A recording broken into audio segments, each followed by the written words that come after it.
Hello friends, welcome to my channel Mansi life style 1 2 3। तो आप सभी का स्वागत है मेरे नए ब्लॉग में। तो फ्रेंड, आप सभी को जय श्री कृष्णा, जय श्री राधे, जय श्री राम। तो फ्रेंड, अभी सुबह सुबह बहुत सारा काम है, आप लोगों के घर पे भी बहुत सारा काम होगा।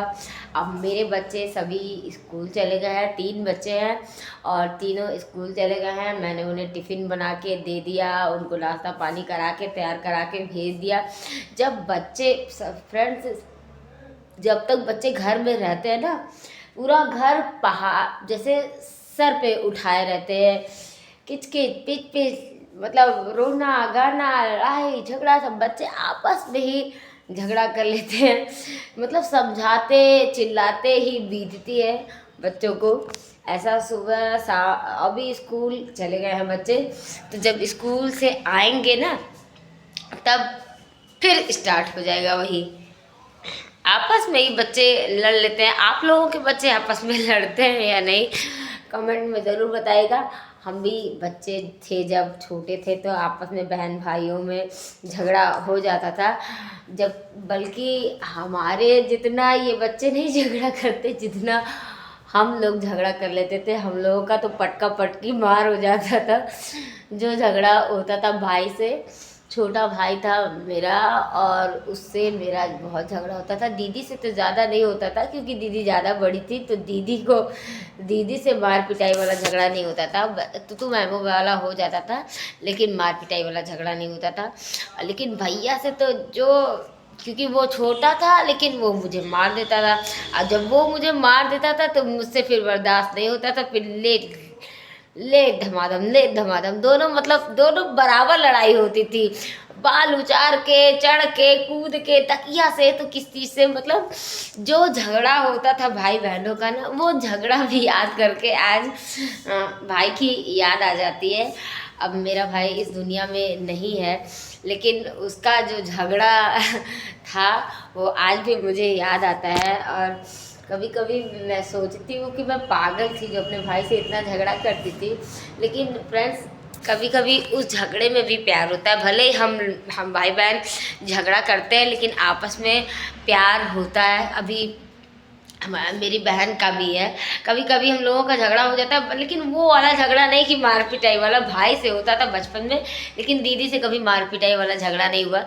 दीदी से बातों बातों में झगड़ा हो जाता था कि तुम ऐसे तो हम वैसे, तो मतलब ये वाला झगड़ा होता था, मार पिटाई वाला झगड़ा नहीं होता था। लेकिन दीदी से हो जाता था झगड़ा कभी कदार। अभी हम लोग की शादी हो गई है, अभी ससुराल में हमारी दोनों बहनों की शादी एक ही घर में हुई है। दीदी बड़ी है और मैं छोटी हूँ घर पे भी, और यहाँ पे भी मैं छोटी हूँ, वो बड़ी हैं। तो दीदी के देवर से मेरी शादी हुई है, लव मैरिज हुई है। तो फ्रेंड्स, अभी हमारे यहाँ ससुराल में तो झगड़ा नहीं होता, लेकिन जब हम मायके जाते हैं ना तो फिर झगड़ा हो जाता है। मायके में झगड़ा हो जाता है, वो भी इसीलिए होता है, तुम हमको ज़्यादा काम करना पड़ रहा है, तुमको कम काम करना पड़ा, इसी चीज़ के चक्कर में झगड़ा होता है। और ये झगड़ा बचपन से ही चला आ रहा है। और कभी कभी अच्छा भी लगता है झगड़ा करना, और कभी कभी गुस्सा भी आ जाती है। तो फ्रेंड्स, ये सब छोटी मोटी बातें चलती रहती है। और ससुराल में हम दोनों बहनों का झगड़ा नहीं होता है, लेकिन जब हम लोग दोनों मायके जाते हैं तो झगड़ा हो जाता है। और कभी कभी मैं सोचती हूँ कि दीदी जब जाती रहती है मायके तो कहती है साथ में चलो, तो मैं कहती हूँ साथ में मत जाओ, नहीं तो झगड़ा हो जाएगा हम दोनों का। क्योंकि मायके जाते हैं तो अब देखिए, मायके जाने पे क्या होता है, जो भी मायके जाता है तो वो सोचता है कि अब हम मायके आ गए हैं तो आज़ाद हो गए हैं, उड़ता पंछी, खूब मज़े करेंगे। लेकिन हम मेरे मायके में सिर्फ मेरे पापा हैं, मतलब चाचा लोग, मतलब सगा कोई नहीं है, सगे मेरे पापा ही हैं। और मतलब जैसे कि क्या होता है कि मेरे बाबा 5 भाई थे, तो उनके परिवार के लोग हैं, लेकिन सगे भाई मतलब मेरे पापा के भाई नहीं है, लेकिन सब प्यार देते हैं। ऐसा नहीं है कि कोई प्यार नहीं करता, सभी प्यार देते हैं। लेकिन घर पे काम बहुत हो जाता है क्योंकि पापा अकेले रहते हैं। तो जब हम लोग घर जाते हैं मायके तो बहुत सारा काम होता है, साफ़ सफाई करना, जाले साफ़ करना, अलमारी साफ़ करना, ये साफ़ करना, वो साफ़ करना, ये कमरा साफ़ करना, वो कमरा साफ़ करना। क्योंकि फ्रेंड्स घर बड़ा है और पुराना घर है, एक नया घर है, तो साफ सफाई में लगना पड़ता है। जब हम बहनें घर जाते हैं तो साफ़ सफाई में लगना पड़ता है, और काम इतना ज़्यादा बढ़ जाता है कि खींच लगने लगती है। ऊपर से 3 बच्चे मेरे, 2 बच्चे दीदी के, 5 तो बच्चे ही हो जाते हैं।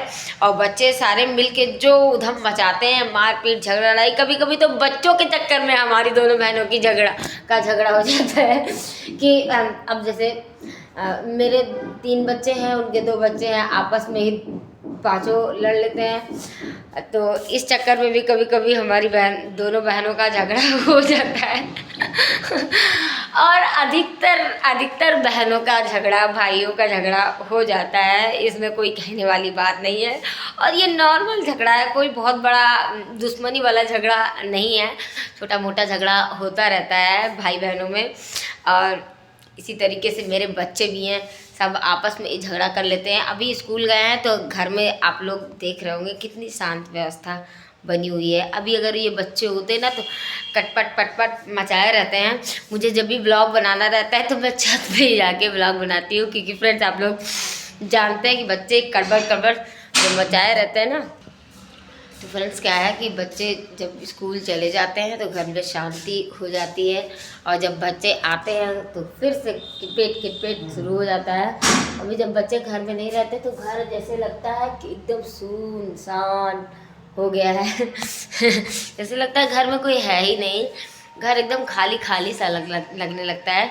बच्चों से घर भरा रहता है, बच्चे घर में रहते हैं तो भले ही झगड़ा लड़ाई करते रहे, पिटपिट मचाए रहें, परेशान करें, जीना हराम कर दें, लेकिन जब बच्चे रहते हैं तो घर में अच्छा लगता है। अब बच्चे नहीं रहते, कहीं चले जाते हैं ना, तो अपने को खुद को अच्छा नहीं लगता है। इससे एक आदत हो जाती है ना बच्चों के साथ रहते। वैसे भी बच्चे जिस घर में नहीं रहते ना फ्रेंड्स, तो घर खाली सा लगता है। जब बच्चे रहते हैं खिलखिलाते रहते हैं, हंसते रहते हैं, खेलते रहते हैं, लड़ाई झगड़ा करते हैं, मारपीट करते हैं, ये भी एक अलग ही आनंद है। उनके पीछे पीछे लगना पड़ता है, उनको चिल्लाना पड़ता है, उनके पीछे देखना पड़ता है। ये सब भी एक कड़ी है जीवन की। तो मुझे लगता है कि ये सब की भी आदत एक माँ को डालनी चाहिए। मुझे तो आदत पड़ गई है अच्छी तरीके से, क्योंकि 1 नहीं 2 नहीं 3 बच्चे हैं मेरे, तो तीनों को संभालते पूरी बहुत अच्छे से आदत पड़ चुकी है। और बच्चे स्कूल जाते हैं तो समझ लीजिए कि दिल को राहत मिल जाती है। मैं बच्चों को स्कूल ज़रूर भेजती हूँ।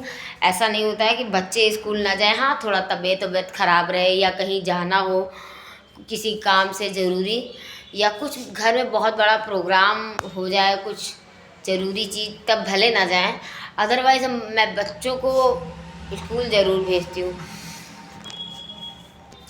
क्योंकि क्या है ना फ्रेंड्स कि बच्चे स्कूल जाते हैं, अब बच्चे छोटे हैं स्कूल जाते हैं। जब बच्चे स्कूल नहीं जाते तो उनका जो कोर्स होता है छूट जाता है, फिर ढेर सारा होमवर्क लेके बैठना पड़ता है। अब बच्चे जब होमवर्क नहीं कर पाते हैं तो उनकी हेल्प करनी पड़ती है, तो मेरा भी दिमाग हैंग हो जाता है। तो बच्चों को पढ़ाना पड़ता है, फिर बच्चों का कोर्स कंप्लीट करवाना पड़ता है। स्कूल में जो टीचर लोग हैं वो कोर्स कंप्लीट कराने थोड़ी ना आएंगे, वो तो पढ़ा के किनारे हो जाते हैं, कोर्स कंप्लीट कुछ नहीं कराते हैं। अब जैसे मैथ है, मैथ में एक एक्सरसाइज का एक क्वेश्चन बता दिया उन्होंने, उसके बाद 8-10 क्वेश्चन जो है उसको आप लगाओ, सही लगाओ ठीक है, गलत लगाओ तो गलत काट देंगे, सही है सही काट देंगे। कभी कभी तो टीचर लोग ऐसा, आजकल के टीचर जो हैं, मैं तो इसके लिए भी मैं सोच रही हूँ कि एक वीडियो मैं बनाऊँ, क्योंकि स्कूलों में जो टीचर आजकल लोग कर रहे हैं, मुझे समझ में नहीं आता कि कॉपी बच्चों की चेक कर देते हैं गलत।